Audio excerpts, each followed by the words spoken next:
तो यार इस टॉपिक से रिलेटेड वीडियो मैं काफी टाइम से बनाना चाहता था, क्योंकि बेंटेन एक ऐसा कैरेक्टर है जो कि मेरी तरह आप लोगों को भी काफी ज्यादा पसंद होगा। और जिन लोगों ने बेंटेन को देखा होगा वो लोग ये बहुत ही अच्छी तरीके से जानते होंगे कि ये कैरेक्टर कितना ज्यादा औसम है। क्योंकि मेरी तरह आप लोग भी बचपन में ये सोचते होंगे कि काश हमें भी बेंटेन की ओमनिट्रिक्स मिल जाए। खैर ऐसा हुआ तो नहीं, और ना ही हमें बेंटेन की पावर्स मिल पाई। तो इस चीज को साइड रखते हुए आज हम बेंटेन और एवेंजर्स के बीच में फाइट कराने वाले हैं, ताकि हम ये जान पाएं कि आखिर बेंटेन कितना ज्यादा पावरफुल है। तो मैं हूं मनीष और एक बार फिर से स्वागत है आपका कॉमिक वुड की एक और नई वीडियो में। लेकिन इस वीडियो को आगे बढ़ाने से पहले बात कर लेते हैं इससे पहले वाली वीडियो के विनर्स की। और उन पांचों ही लोग के नाम हैं Gokulanand Kapdi, Bagga CR7, still alive, Farhan Faizan और टॉकिंग फैक्ट्स। तो यारो कॉन्ग्रेचुलेशंस। और साथ ही साथ आज की इस वीडियो का क्वेश्चन है कि बैटमैन के बटलर का क्या नाम है। तो बिना ज्यादा आप लोगों का और टाइम वेस्ट किए चलिए इस वीडियो को स्टार्ट करते हैं।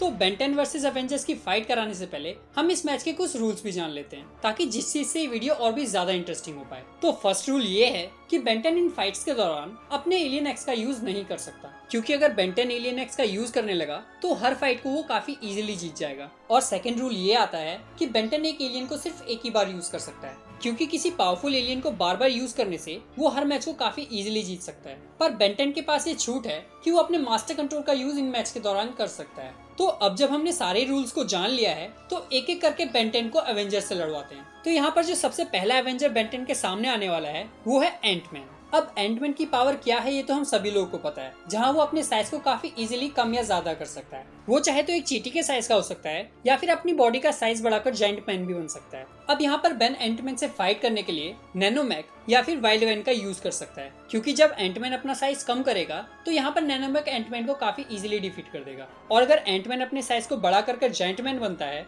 तो वाइल्ड वैन अपनी वाइन्स के थ्रू एंटमैन को चारों तरफ से जकड़ लेगा, जैसा कि स्पाइडरमैन ने एंटमैन के साथ किया था। और इस तरह से बेन एंटमैन को काफी इजीली डिफीट कर देगा। अब आप में से कुछ लोग का ये कहना होगा कि यहाँ पर मैंने ह्यूमंगसॉर या फिर वेबिक का यूज क्यों नहीं किया। तो यहाँ पर मैं आप लोगों को रूल नंबर 2 याद दिलाना चाहूंगा, क्योंकि अगर बेन ने भी ह्यूमंगसॉर और वेबिक जैसे एलियंस को यूज कर लिया तो आगे की फाइट में बेन के लिए काफी ज्यादा डिफिकल्टी हो जाएगी, क्योंकि ह्यूमंगसॉर और वेबिक बेन के काफी पावरफुल एलियंस हैं। आई होप कि आप लोग ये समझ गए होंगे कि क्यों मैंने इन दोनों एलियंस को अभी यूज नहीं किया। अब जो नेक्स्ट राउंड आने वाला है वो है बेंटेन वर्सेस स्पाइडरमैन के बीच। अब स्पाइडरमैन की पावर्स काफी ज्यादा अमेजिंग है, जहाँ उसके पास super human strength, spidey senses और वेब स्विंगिंग जैसी पावर्स हैं। और इसके अलावा स्पाइडरमैन की इंटेलिजेंस काफी ज्यादा हाई है। अब साथ ही मैं आप लोगों को ये भी बता दूं कि इस मैच में स्पाइडरमैन अपने आयरन सूट का यूज नहीं करने वाला, क्योंकि नो वे होम में उस सूट के साथ क्या हुआ है ये तो हम सभी लोगों ने देखा है। अब यहाँ पर बेन स्पाइडरमैन से फाइट करने के लिए अपने जिस एलियन का यूज करेगा वो है स्पाइडर मंकी, क्योंकि इसके पास भी कुछ ऐसी पावर्स हैं जो कि स्पाइडरमैन के पास भी हैं। अब देखा जाए तो स्पाइडर मंकी हमारे स्पाइडरमैन को तो बीट नहीं कर पाएगा, लेकिन अगर बेन अपने स्पाइडर मंकी के अल्टीमेट फॉर्म को यूज करे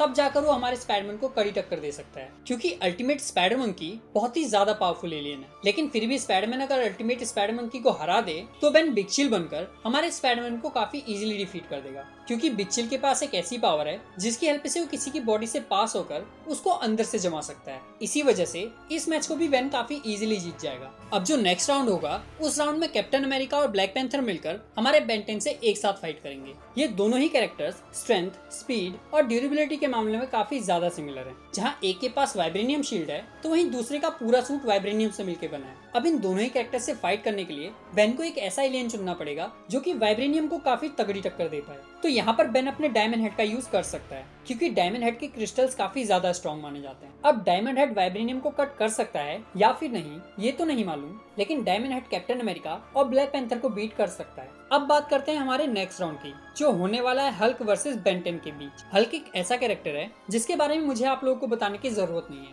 क्योंकि हल्क एमसीयू के स्ट्रॉन्गेस्ट कैरेक्टर्स में से एक है और हल्क की पूरी पावर्स उसके गुस्से पे डिपेंड करती है। तो हल्क से लड़ने के लिए भी बेन को अपने पावरफुल एलियंस लाने पड़ेंगे। तो बेन यहाँ पर अपनी ह्यूमंगसॉर और वेबिक का यूज करेगा। अब अगर बेन ह्यूमंगसॉर बन के हमारे हल्क से फाइट करता है तो मेरे हिसाब से हल्क ह्यूमंगसॉर को काफी इजीली डिफीट कर देगा, फिर चाहे ह्यूमंगसॉर अल्टीमेट ह्यूमंगसॉर ही क्यों ना बन जाए, क्योंकि हल्क की स्ट्रेंथ ह्यूमंगसॉर की स्ट्रेंथ से काफी ज्यादा है। और वहीं अगर वेबिक की बात करें तो वेबिक का साइज काफी ज्यादा है और साथ ही वो कॉस्मिक एनर्जी से भी अटैक कर सकता है, और अगर वो अल्टीमेट वेबिक बन जाए तो उसकी पावर डबल हो जाती है। तो ऐसे में क्या हल्क हमारे अल्टीमेट वेबिक को डिफीट कर सकता है? इसका आंसर अगर मैं सिंपली दूं तो हाँ, हल्क अल्टीमेट वेबिक को डिफीट कर सकता है, क्योंकि हल्क ने एक ही पंच में लेविएथन को गिराया है और साथ ही साथ उसने फेनरिस वुल्फ को भी हराया है। लेकिन हल्क यहाँ पर भी नहीं रुका। इसके बाद तो सीधे सर्टर के ऊपर ही कूद दिया। अब इन तीनों ही कैरेक्टर्स को देखा जाए तो ये तीनों ही कैरेक्टर्स हमारे हल्क से काफी ज्यादा बड़े थे, लेकिन फिर भी हल्क इनसे नहीं घबराया। तो चांसेस हैं कि वो अल्टीमेट वेबिक को भी हरा देगा। इसी वजह से इस मैच का विनर हमारा हल्क बनता है। इसके बाद जो हमारा नेक्स्ट राउंड है वो है आयरन मैन वर्सेस बेन 10 का। आयरन मैन के सूट्स बहुत ही पावरफुल सूट्स माने जाते हैं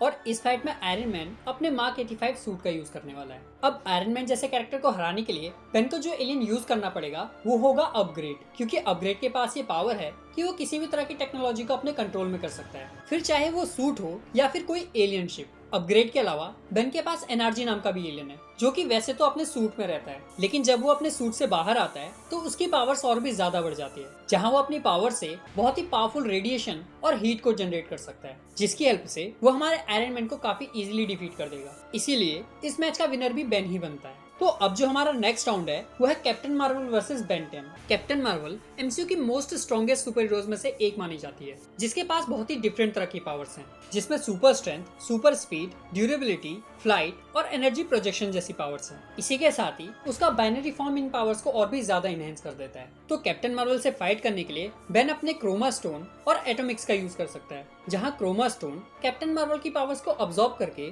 उस पावर को कैप्टन मार्वल के ऊपर ही छोड़ सकता है, और वहीं एटॉमिक्स के पास भी बहुत ही डिफरेंट तरह की पावर्स हैं। तो अगर ओवरऑल देखा जाए तो मेरे हिसाब से कैप्टन मार्वल इन दोनों ही एलियंस को काफी इजीली डिफीट कर देगी, क्योंकि कैप्टन मार्वल का बाइनरी फॉर्म उसकी पावर्स को बहुत ही ज्यादा एनहांस कर देता है। इसी वजह से इस मैच का विनर बनती है कैप्टन मार्वल। अब इसके बाद जो नेक्स्ट राउंड होने वाला है वो है Scarlet Witch versus Ben 10। Scarlet Witch ने अपनी पावर से माइंड स्टोन को डिफीट किया है। इसके अलावा उसने थैनोस को लगभग मार ही दिया था, और साथ ही साथ उसके पास रियलिटी को मैनिपुलेट करने की पावर्स है। पर इसके अलावा भी उसके पास टेलीकिनेसिस की पावर है, जिसकी हेल्प से वो किसी भी ऑब्जेक्ट को बिना हाथ लगाए मूव कर सकती है। और डॉक्टर स्ट्रेंज 2 में उसकी पावर्स कितनी ज्यादा बढ़ने वाली है ये तो हम सोच भी नहीं सकते। लेकिन एमसीयू में हमने स्कारलेट विच की एक वीकनेस देखी भी है, और इसी वीकनेस का फायदा उठाते हुए बेन अपने एक्को यूज कर सकता है। और अगर एक्को स्कारलेट विच को नहीं संभाल पाया तो वो खुद को अल्टीमेट एक्को में ट्रांसफॉर्म कर सकता है। इसके अलावा उसके पास अपना एक्सेलरेट भी है, जिसकी स्पीड काफी ज्यादा है, जिसका यूज करके वो वांडा की नजरों में आए बिना उसको काफी ज्यादा हट कर सकता है।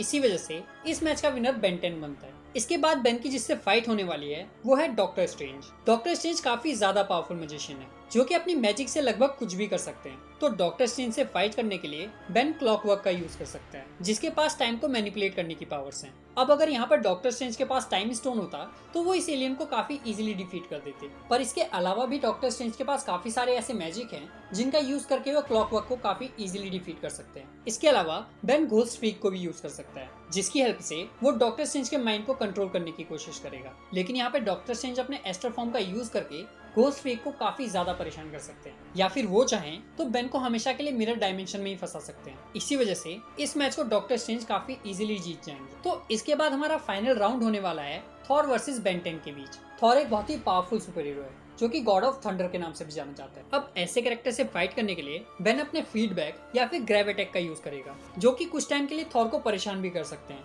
लेकिन फाइनल में इस मैच को थॉर काफी इजीली जीत जाएगा, क्योंकि थॉर के स्ट्रेंथ के फीट्स एमसीयू में काफी ज्यादा हैं। अब इसी वजह से इस मैच का विनर हमारा थॉर बनता है। तो अगर रिजल्ट को देखें तो बेन ने 5 राउंड जीते हैं और वहीं एवेंजर्स ने 4 राउंड्स, यानी कि इस मैच का विनर बेन बनता है। लेकिन सारे ही एवेंजर्स एक साथ मिलकर अगर बेन से फाइट करें तो तब हमारे एवेंजर्स बेन के ऊपर काफी ज्यादा भारी पड़ेंगे, क्योंकि बेन एक साथ हमारे एवेंजर्स को नहीं संभाल पाएगा। तो आज के लिए बस इतना ही। तो यारो, अगर ये वीडियो पसंद आई हो तो इस वीडियो को लाइक और शेयर करना बिल्कुल भी न भूलें, और साथ ही साथ अपने इस चैनल को सब्सक्राइब भी करें। तो अब आप लोगों से मुलाकात होगी कॉमिक वुड के अगले एपिसोड में। तब तक के लिए बी सेफ, बी एंटरटेन।